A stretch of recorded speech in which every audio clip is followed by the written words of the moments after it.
नमस्कार मित्रांनो. पुस्तपालन आणि लेखाकर्म या वर्ग 12च्या पेपरमध्ये 2021 मध्ये होणाऱ्या बोर्ड पेपरचं स्वरूप या व्हिडिओच्या माध्यमाने मी तुम्हाला आज सांगणार आहोत आणि निश्चितच तुम्हाला याचा फायदा होईल. मात्र एक गोष्ट लक्षात ठेवायची की हा जो व्हिडिओ आहे फक्त 2021 मध्ये वर्ग 12ची परीक्षा देणाऱ्या विद्यार्थ्यांसाठीच आहे.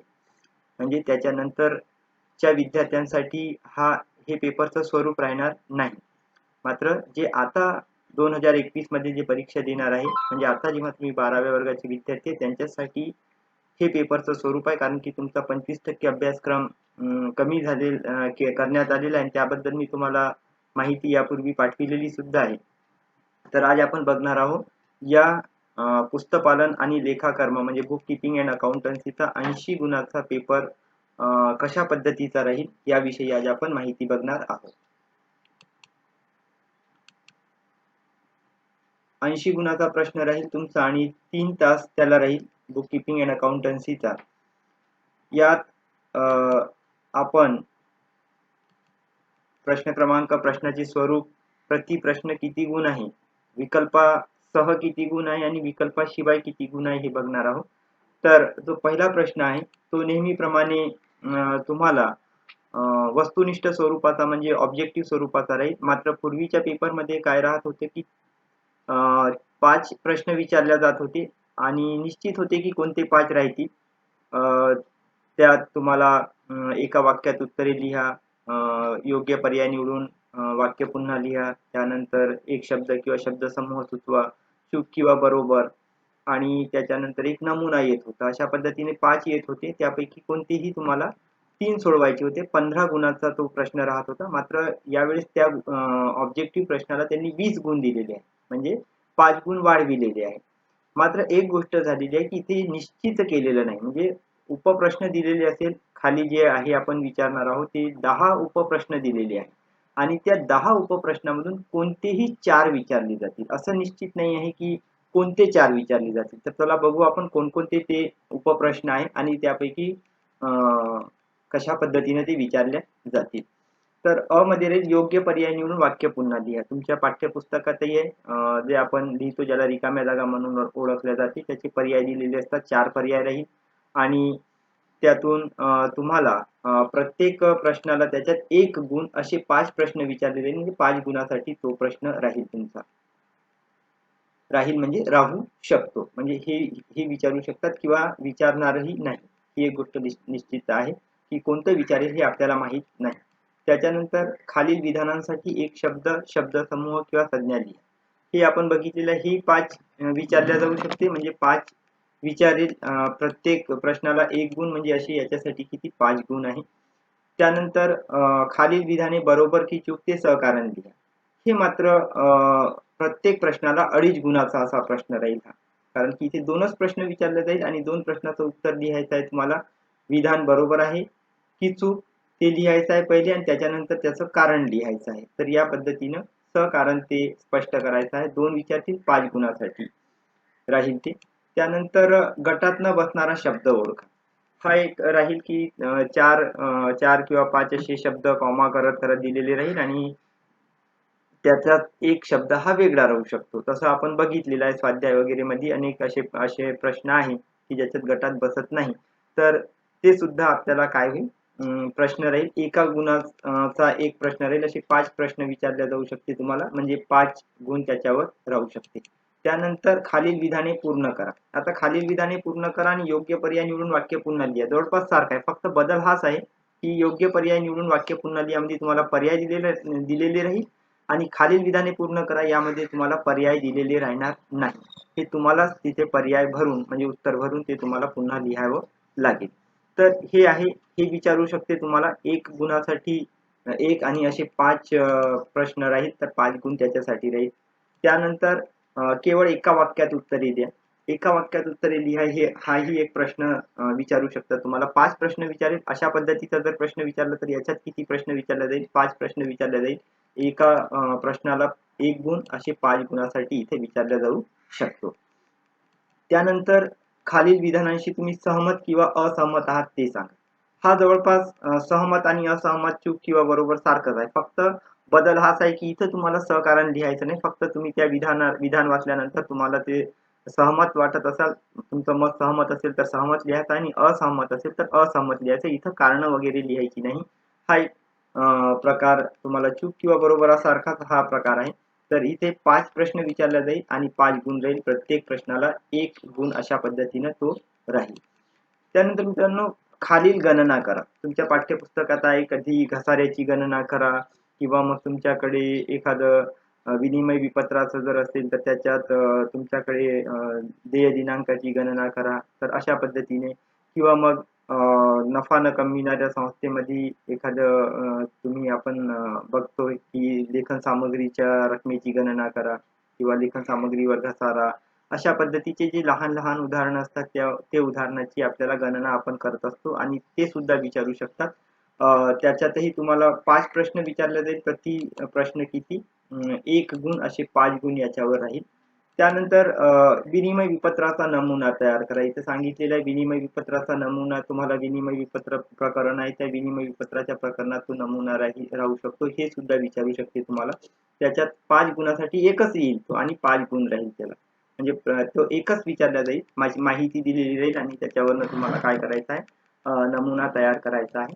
आणि त्यानंतर एक खालील तक्ता पूर्ण करा. तुम्हाला तक्ता दिलेला राहील. काही रिकाम्या जागा त्याच्यात दिलेल्या असते. आपण पाठ्यपुस्तकात बघितलेलेच आहे असे तक्त्याचे रकाने तिथं दिलेले असतात आणि त्यात आपल्याला ती माहिती भरायची असते. त्यातही 5 गोष्टी दिलेल्या राहील आणि तो तक्ता भरायचा आहे. प्रति रिकाम्या जागेला तुम्हाला 1 गुण राहील असे 5 गुण त्याच्यावर. इतके मित्रांनो दिलेले आहे तुम्हाला अ पासून तर र पर्यंत. मात्र कोणते विचारले जाईल हे माहीत नाही. यापैकी कोणतेही 4 प्रश्न विचारले जातील. किती प्रश्न विचारले जातील? 4 प्रश्न आणि 4 चे 4 ही सोडवायचे आहे. म्हणजेच तुम्हाला विकल्पाशिवाय गुण किती आहे त्याच्यावर 20 गुण आहे आणि विकल्पासह सुद्धा म्हटलं तर 20 आहे. कारण की याच्यात विकल्प राहणार नाही. ऑलरेडी तुम्हाला इतकं देऊन दिलेलं आहे की यापैकी तुम्ही पूर्णचा पूर्ण अभ्यास करा. त्यापैकी कोणतेही 4 येणार आहे. कोणते 4 येणार आहे हे निश्चित नाही. त्यामुळे तुम्हाला या सर्वांचाच अभ्यास योग्य पद्धतीने करावा लागेल. लक्षात ठेवावा लागेल. संकल्पनात्मक अभ्यास करावा लागतो ऑब्जेक्टिव्ह प्रश्नासाठी आणि त्याकरिता तुम्ही अभ्यास करतच असाल. तर अशा पद्धतीने आपल्याला हे शिकायचं आहे किंवा या पद्धतीने ही गोष्ट लक्षात ठेवायची आहे. विकल्पासह आणि विकल्पाशिवाय याला विकल्प नसतो. 4 प्रश्न कोणतेही विचारले जातील आणि ते 4 चे 4 ही तुम्हाला सोडवावे लागेल. ही एक गोष्ट लक्षात ठेवायची. तर हा पहिला प्रश्न झालेला आहे 20 गुणांसाठी मित्रांनो. तर चला आता मग आपण प्रश्न क्रमांक 2 कसा राहील त्याकडे वळू.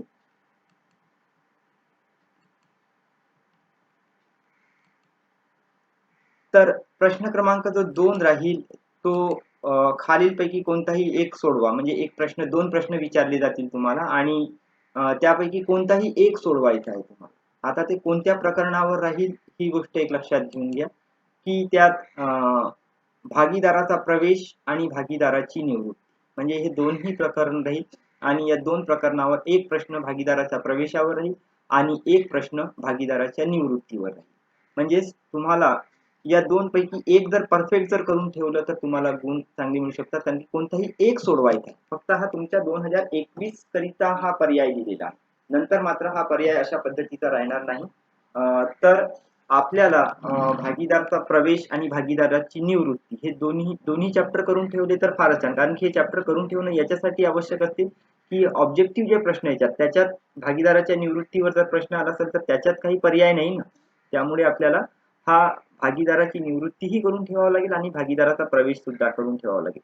मात्र उदाहरण सोडविण्याच्या दृष्टीने 2 पैकी कोणतंही एक खूप चांगल्या पद्धतीने करून ठेवलं तर तुम्हाला पूर्णपैकी पूर्ण गुण मिळू शकतात. कारण की 2 पैकी तुम्हाला एकच सोडवायचा आहे आणि याला 10 गुण राहील. विकल्पाशिवाय 10 गुण आणि विकल्पासह एकूण किती राहील 20. म्हणजे 2 प्रश्न विचारेल 10 प्रवेशावर 10चा निवृत्तीवर आणि कोणताही एक सोडवायचा. म्हणजे विकल्पासह जर म्हटलं तर एकूण पेपरमध्ये किती गुणाचा प्रश्न येईल दुसरा 20 गुणाचा.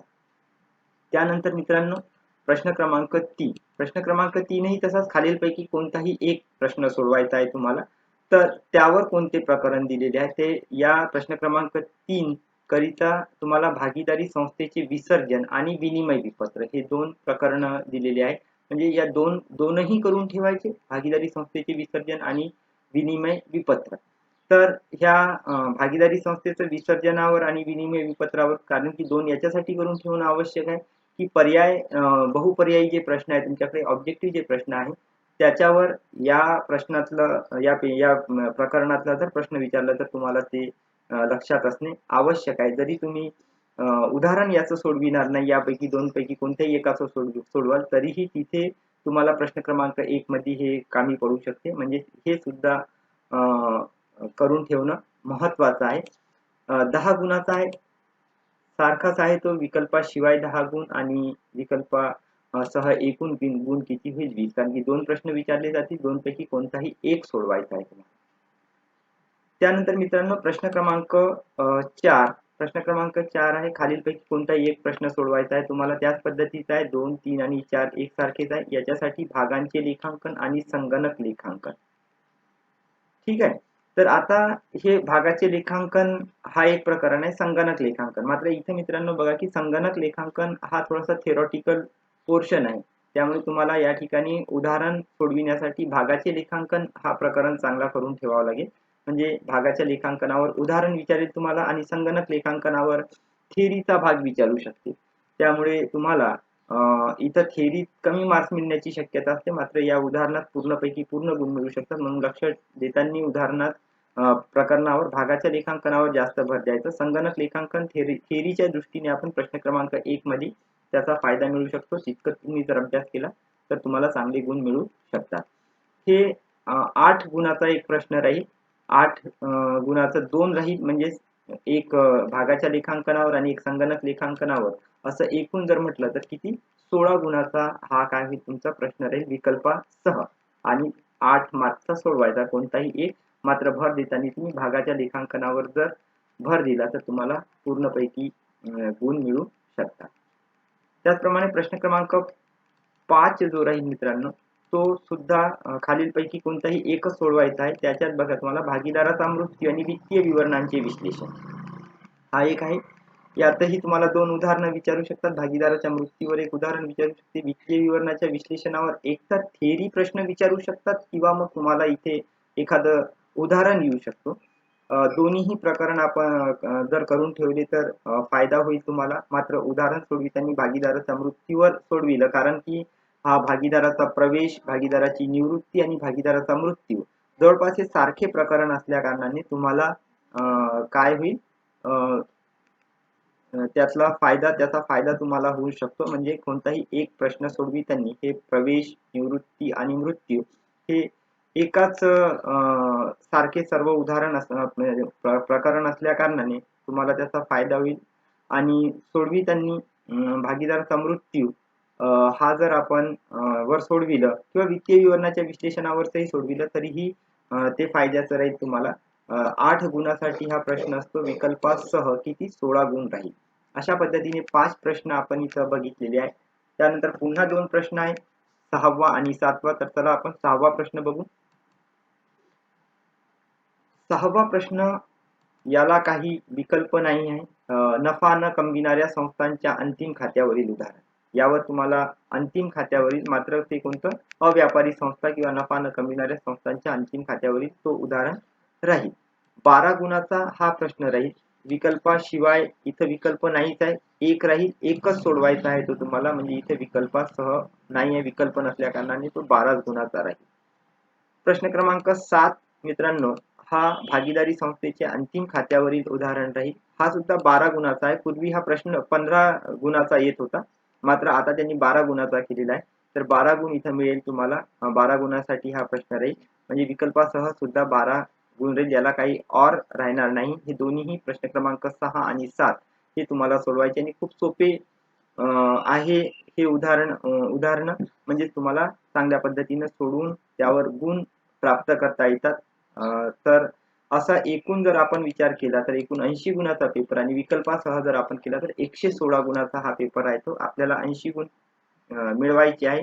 20 तुम्हाला उपयोगितेवर आधारित चाचणी जी तुमच्या शाळेकडून किंवा कॉलेजकडून घेतल्या जाईल त्यावर तुम्हाला मिळतात आणि अशा पद्धतीने जर नियोजनबद्ध जर अभ्यास केला तर निश्चितपणे तुम्हाला त्याचा फायदा होईल अशी अपेक्षा करतो. धन्यवाद.